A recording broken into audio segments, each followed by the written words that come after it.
Bismillahi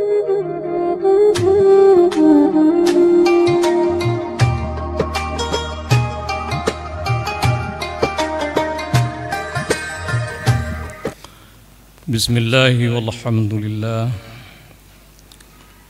wassalatu wassalamu ala sayyidina wa maulana Muhammadir Rasulillah wa ala alihi wa ashabihi wa mawalah amma ba'd. Ayyuhan nas, usikum wa iyaya bitaqwallah wa ta'atihi li'allakum tuflihun. Inna Allah subhanahu wa ta'ala qala fi kitabih, a'udzu billahi minasy syaithanir rajim. Bismillahirrahmanirrahim. Ya ayyuhan nasu u'budu rabbakumul ladzi khalaqakum walladzina min qablikum la'allakum tattaqun. Sadaqallahul azim wa balagha rasuluhun nabiyul karim wa nahnu ala dzalika minasy syahidin wasyakirin walhamdulillahi rabbil alamin. Puji syukur kita kepada Allah Subhanahu wa taala yang senantiasa mencurahkan rahmat dan nikmat kepada kita semua, yang sampai pada hari yang berbahagia ini kita masih mempunyai kesempatan, mempunyai kesehatan untuk menunaikan ibadah fardu Jum'ah. Berikutnya rahmat dan sejahtera kepada baginda Muhammad sallallahu alaihi wasallam, keluarga dan juga sahabat beliau sekalian. Pengurus masjid Al-A'la Cat Masjid dan jamaah Jumat yang dirahmati Allah, yang menjadi tausiah khutbah Jumat kita pada hari ini adalah mengenal tugas pokok hamba pasca penciptaannya. Hamba yang kita maksud adalah hamba yang berakal, yang termasuk dalam hamba yang berakal adalah manusia dan juga malaikat. Dikarenakan manusia memiliki akal, maka Allah menurunkan Al-Quran kepada manusia. Karena yang dapat memahami Al-Quran ialah orang-orang yang berakal, sehingga Allah tidak menurunkan Al-Quran itu kepada hewan, karena Allah tidak membekali hewan itu dengan akal. Pasca penciptaan manusia yang dibekali dan dilengkapi dengan akal, Allah memberikan dua tugas pokok utama. Tidak ada tugas yang ketiga. Tugas pokok yang pertama yang diberikan kepada hambanya manusia pasca penciptaannya adalah ibadah. Tugas pokok yang kedua yang diberikan kepada hambanya manusia pasca penciptaannya adalah imarah. Tidak ada tugas lain pasca penciptaan hambanya manusia. Lalu kemudian untuk memenuhi tugas pokok utama yang pertama yaitu ibadah, dibutuhkan kepada tiga sistem pendidikan. Yang pertama, pendidikan keimanan, ataupun kita menyebutnya pendidikan ketauhidan.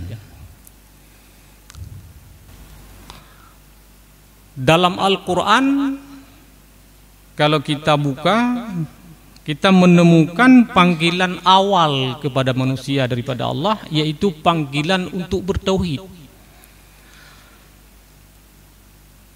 Kata Allah, ya ayyuhan nasu u'budu. Kalau merujuk kepada terjemahan Kementerian Agama, ya ayyuhan nasu u'budu, wahai manusia, sembahlah Allah. Tetapi merujuk kepada tafsir, u'budu yang ada pada ayat ya ayyuhan nasu u'budu itu ay wahadu.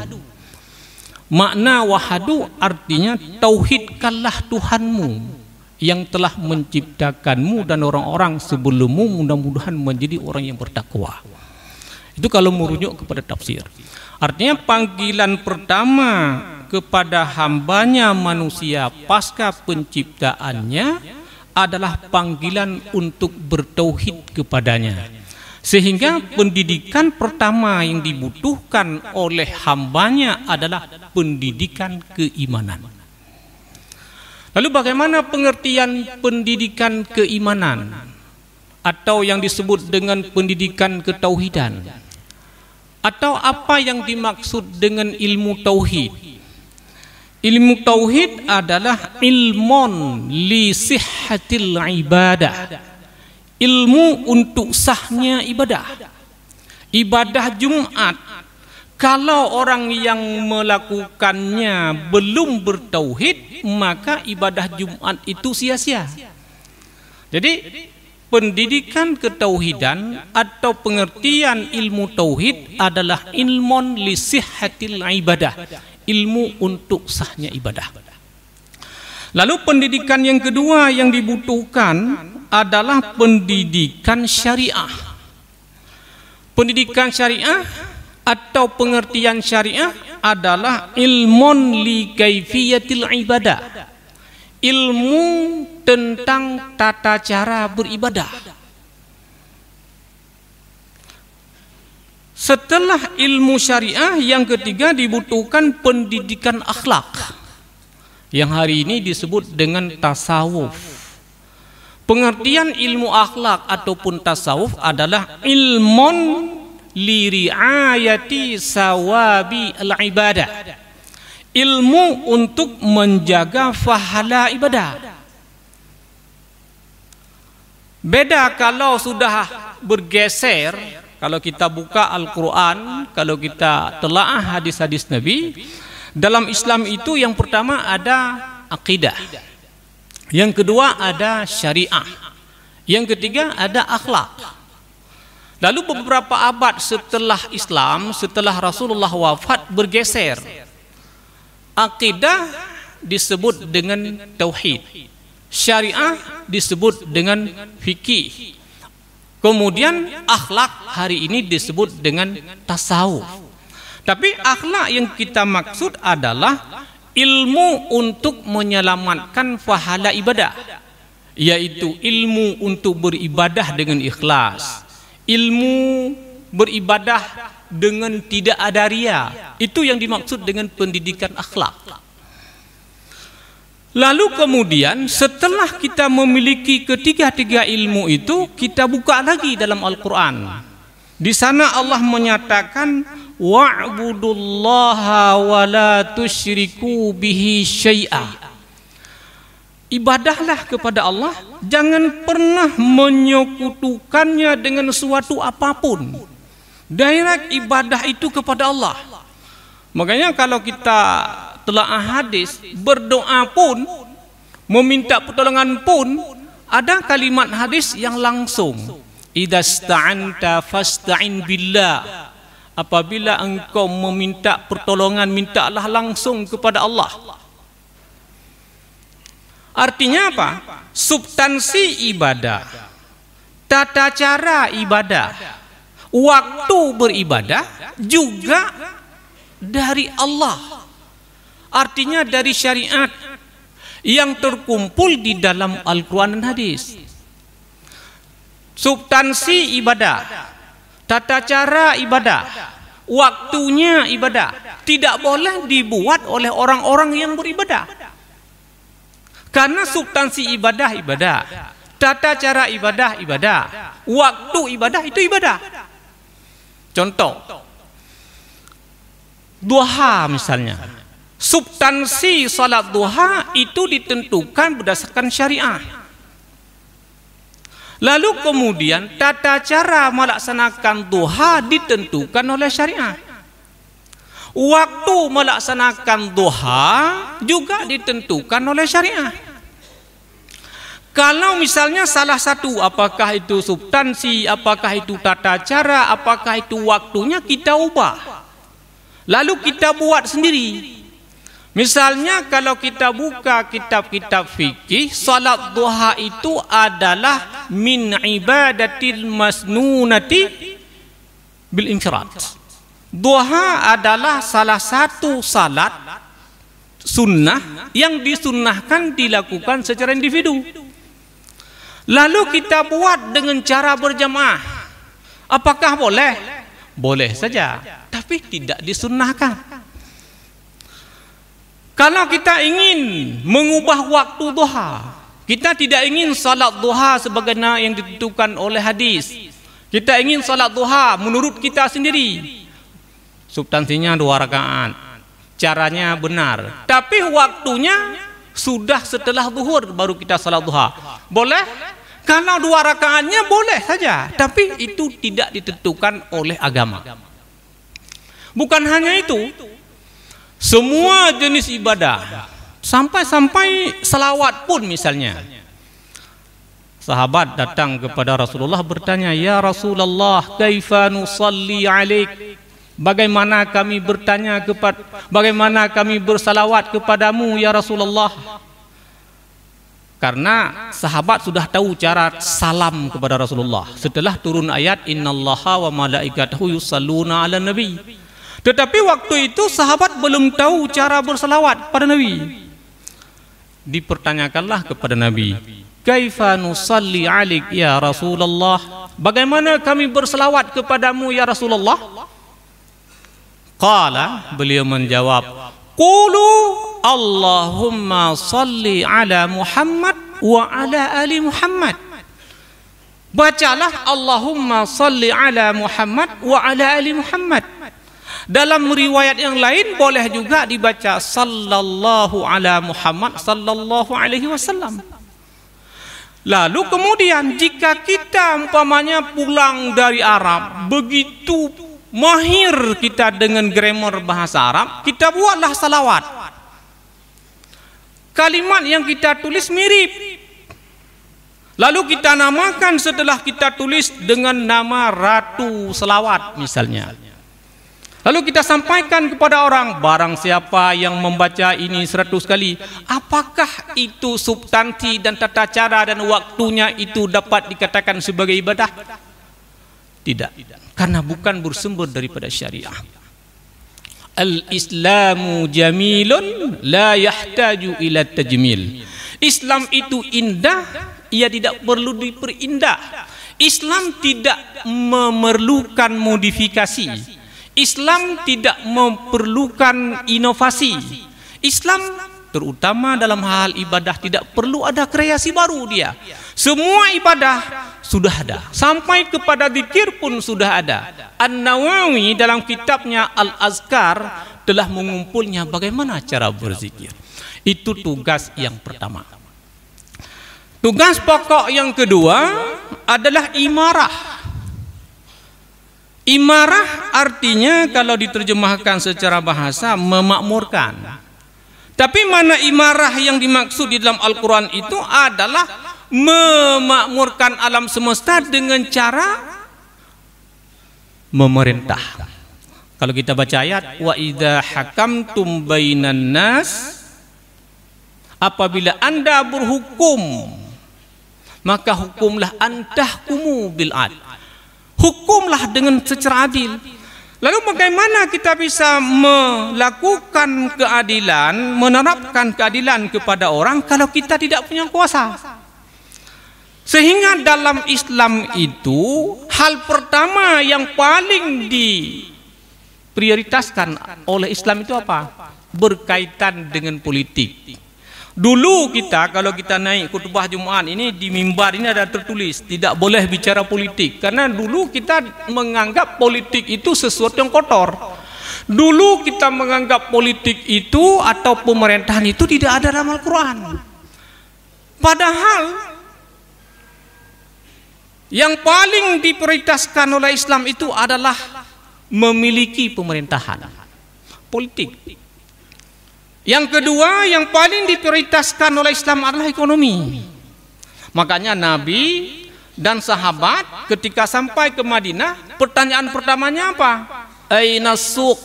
Di mana pasar? Kenapa pertanyaannya di mana pasar? Kenapa tidak yang lain? Karena pasar adalah pusat ekonomi. Islam sangat peduli tentang ekonomi.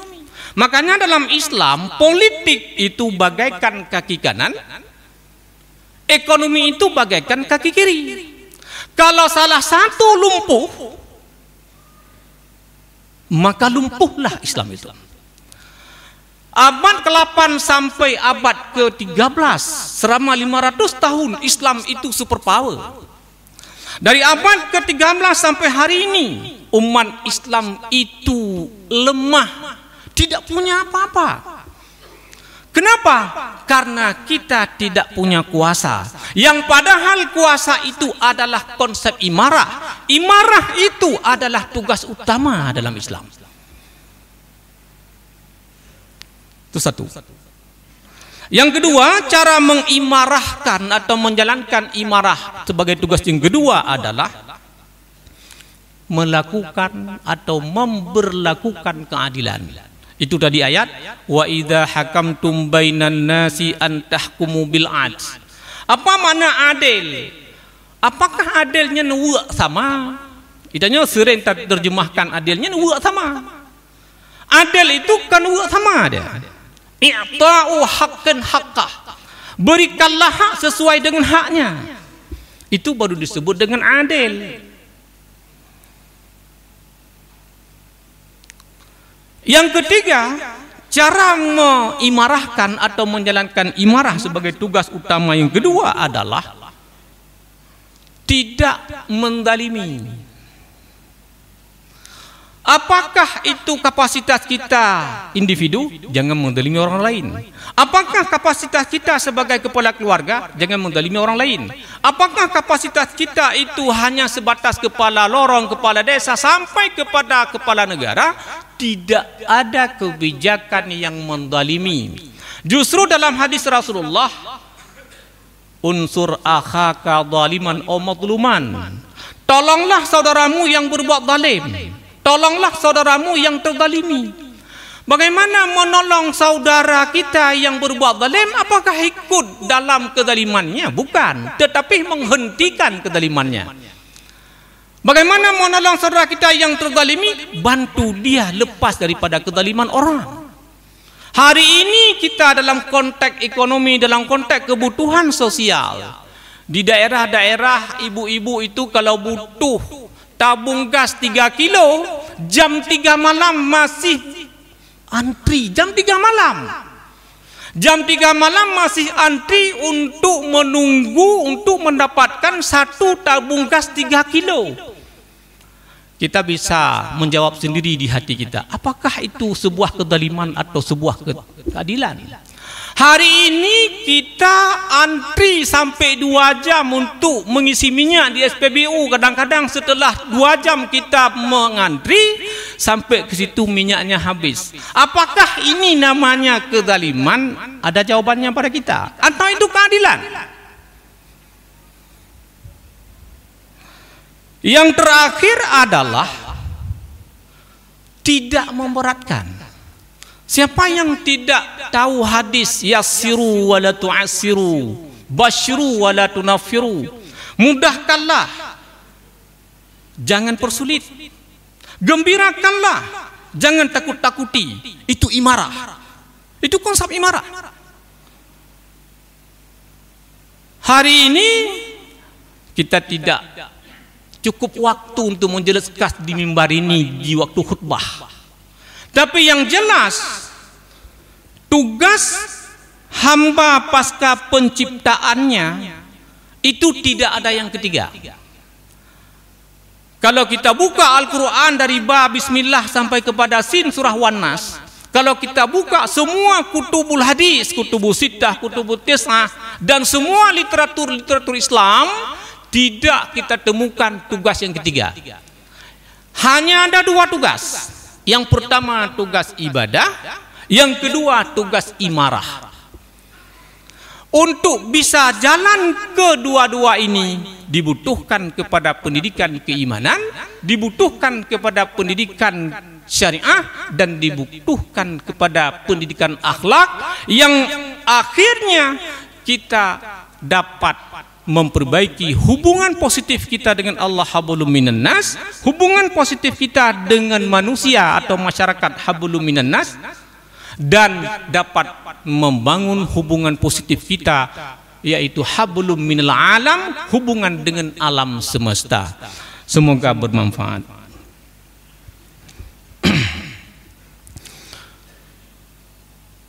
Alhamdulillah, asyhadu an la ilaha illallah wahdah wa asyhadu anna Muhammadan abduhu rasulullah. Allahumma salli wa sallim ala sayyidina wa maulana Muhammadir Rasulillah wa ala alihi wa ashabihi wa mawalah, amma ba'd. Ayuhan nas, usikum wa iyaya bitaqwallah wa ta'atihi la'allakum tuflihun. Inna Allah subhanahu wa ta'ala qala fi kitabih, A'udzu billahi minasy syaithanir rajim. Bismillahirrahmanirrahim. Ya ayyuhan nasu ubudu rabbakumul ladzi khalaqakum wal ladzina min qablikum la'allakum tattaqun. Innallaha barakallahu li wa lakum fil Qur'anil azim wa nafa'ani wa iyyakum bima fihi minal ayati wa dzikril hakim wa taqabbala minni wa minkum tilawatahu innahu huwas samiul alim.